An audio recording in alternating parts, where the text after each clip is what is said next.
mengungkap fakta sejarah makam Raden Kairin Kaipa di Karangbahagia, Kabupaten Bekasi. Indonesia dikenal dengan ragam budaya dan bahasa, serta terdiri dari beberapa suku, agama, dan ras. Peninggalan budaya dari luhur menjadi kekayaan Indonesia, menjadi modal utama dan sebagai wadah memperkuat toleransi dalam mempersatukan bangsa Indonesia dalam keutuhan di Negara Kesatuan Republik Indonesia. Kabupaten Bekasi salah satu wilayah yang berbasis industri, tetapi juga mempunyai beberapa peninggalan ragam corak budaya sejarah dari leluhur nenek moyang. Dengan adanya beberapa benda-benda dan situs bersejarah yang kini masih ada. Makam Raden Kairin yang dikenal dengan nama Uyut Kaipa, satu bukti adanya sejarah yang ditorehkan di Kabupaten Bekasi. Tepatnya di Kampung Pulau Pisang, Pulau Bambu, Desa Karanganyar, Kecamatan Karangbahagia, yang saat ini sudah diabadikan dengan nama Jalan Raden Demang Mangkunagara dan Jalan Uyut Kaipa dari Jalan Cagak menuju Kecamatan Karangbahagia. Dalam investigasi awak media yang langsung terjun ke lokasi makam Raden Kairin Kaipa atau makam Pangeran Surya, Pangeran Mangkunegara, Jumat 30 Oktober 2020 dengan maulid bersama yang hampir diperingati setiap tahun. Oke, baik, mari kita bincang-bincang dengan Bapak kita. Pangeran Surya nama jelasnya. Pangeran Surya. Pangeran Surya. Kalau Mangkunegara itu gelar. Oh, iya. Jadi pada saat beliau ini turun ke sini, buka hutan di sini, artinya dialah orang yang pertama membuka hutan di kampung sini. Ya, pada saat dia hadir di sini, datang di sini, dia membawa seorang putra yang bernama Kairin. Inilah makamnya, ya, makam Uyut Kairin yang dikenal sebagai Kaipa. Sebetulnya Kaipa itu adalah anak Kairin yang paling tua, atau yang pertama. Jadi sebagian besar orang mengenalnya Kaipa. Sebetulnya Kaipa ini adalah perempuan. Perempuan, anak Kairin yang paling tua dari 15 bersaudara. Jadi Kairin punya anak 15. 15. Nah, saya adalah salah satu, katakanlah masih keturunannya juga. Kalau kita hitung dari Uyut Pangeran Surya atau Raden Mangkunegara, saya ini adalah udah yang keenam. Keturunan yang keenam. Nah, kemudian berawal dari kronologis beliau, ya, beliau ini adalah orang-orang yang tadinya berhadapan langsung dengan pasukan Belanda.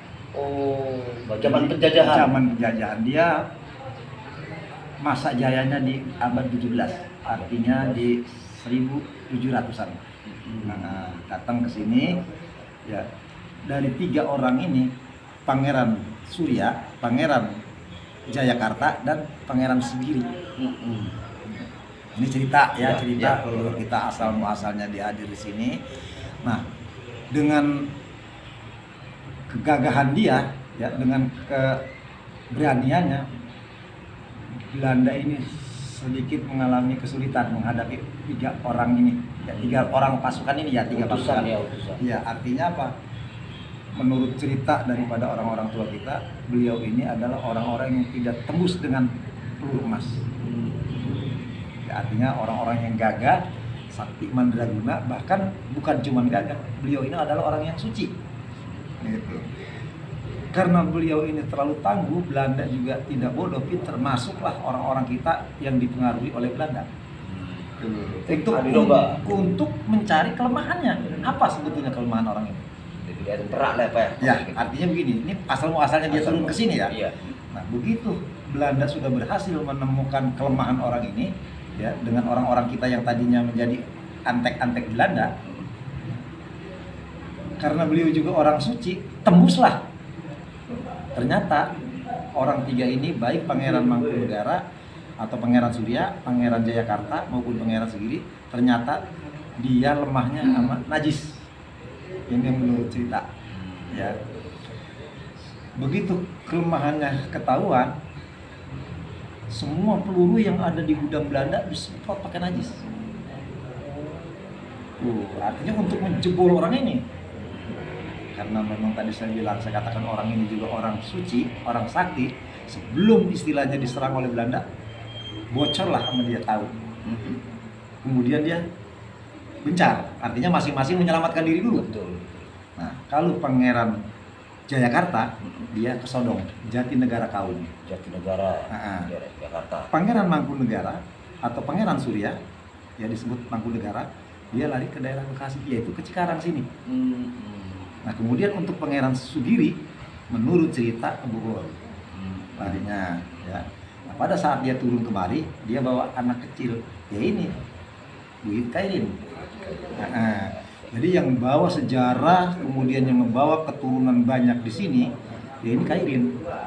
Karena Kairin setelah dia dewasa, alhamdulillah dia dikarunia anak 15 keturunan dari Kairin. Nah, kemudian turun sampai sekarang ini, alhamdulillah jasanya tidak disia-siakan.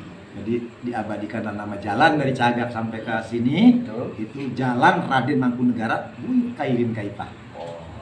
Jadi intinya makam ini sudah terdaftar di Pemda Bekasi sebetulnya.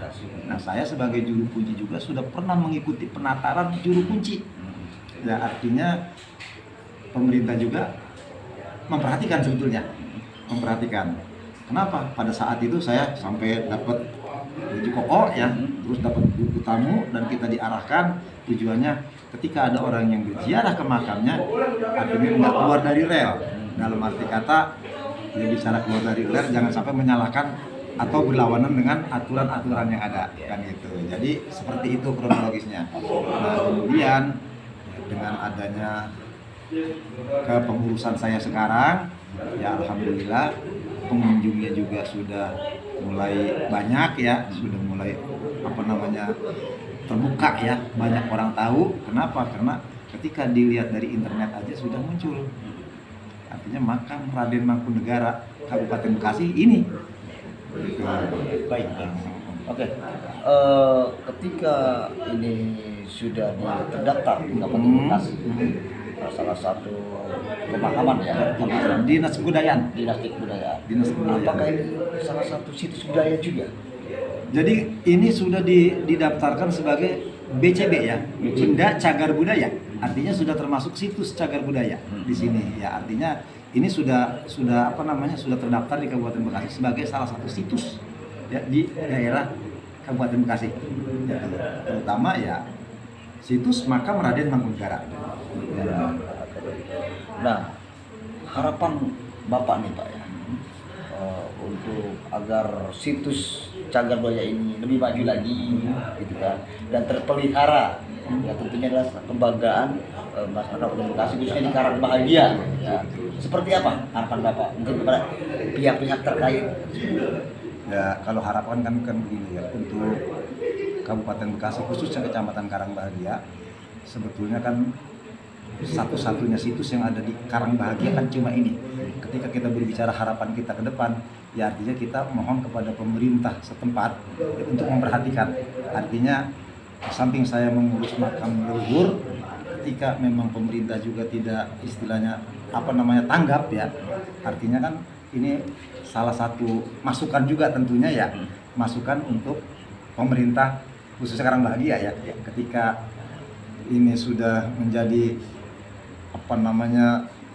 sebuah tempat yang sudah banyak dikunjungi ya, karena memang pada intinya ketika berbicara makam-makam para wali, makam-makam para orang suci ya, di sini kan seyogianya sudah harus bisa menghidupi orang banyak sebetulnya gitu. Nah, harapan kita ya pemerintah juga jangan tinggal diam, karena ini udah menjadi salah satu situs, ya tolonglah diangkat ke permukaan sedikit gitu ya, untuk memajukan ya barangkali Satu lagi Pak, kalau lihat dari sejarah, ya tentunya ini mungkin bisa dianggap pahlawan nasional, Pak. Betul. Pahlawan perjuangan. Perjuangan. Karena belum kemerdekaan. Betul. Apakah nama dari Raden Demang Mangkunegara atau Pangeran Surya itu sudah pernah diajukan pemerintah gitu Pak? Seperti apa gitu mungkin Bapak? Jadi ketika berbicara istilahnya ini pengajuan atau segala macam ya saya rasa memang belum ya. Tapi ketika berbicara namanya aparat dari Dinas Kebudayaan juga sudah beberapa kali datang ke sini ya, kemudian menanyakan tentang kronologis leluhur kita di sini ya, kita sudah jelaskan ya, bahkan sudah tercipta, artinya secara kronologisnya bukunya ya itu sudah dibuat sebetulnya. Gitu. Sudah ada ya, artinya kalau memang istilahnya ini diangkat ke permukaan atau mau ditimbulkan, sebetulnya udah tinggal membuka daftar situs aja di Kabupaten Bekasi. Salah satunya ya ini gitu. Oke baik, makasih Pak. Oke, iya itu. Jabarannya tentang adanya situs budaya di sini. Ternyata di sini adalah salah satu, kalau menurut saya ini adalah salah satu pahlawan perjuangan nasional, dan salah satu juga situs budaya dari orang-orang yang suci gitu ya. Betul. Banyak dikunjungi seperti itu kan. Tapi tetap artinya dengan rel-rel yang benar, tidak menyimpang gitu ya. Kemudian harapan saya juga ya lewat media Bapak ya. Ya, saya mohon dengan adanya wawancara yang sekarang saya diajak bicara gitu ya, artinya nggak cukup cuma sampai di sini gitu ya, artinya maksud saya ketika sekarang saya lagi ditanya dan saya juga memberikan keterangannya tidak melebihi dan tidak mengurangi apa yang saya tahu, apa yang saya dengar dari leluhur saya ya saya ceritakan seperti tadi gitu. Selanjutnya ya saya mohon dari pihak media ya untuk mempublikasikan gitu kan budaya kita yang ada. Kemudian ini menurut saya ini salah satu sumber dana juga ini kayaknya kan gitu ya, sumber potensi daya ya, alam betul gitu. Ya itu aja barangkali, dan saya juga mohon maaf ketika memberikan penjelasan atau keterangan yang barangkali menurut pihak-pihak lain dianggapnya ini ya terus terang aja saya apa adanya gitu. Oke, ya. Seperti itu barangkali ya. Oke, Pak. Sama-sama. Iya. Oke, mari ada salah satu tokoh kita juga ditemani salah satu tokoh pemuda yang ada di sini. Ya. Baik, selamat malam Pak. Sebagai tokoh pemuda di Karang Bahagia, ya tentunya sebenarnya untuk ada situs budaya di sini, ini adalah salah satu situs budaya keturunan juga Pak ya.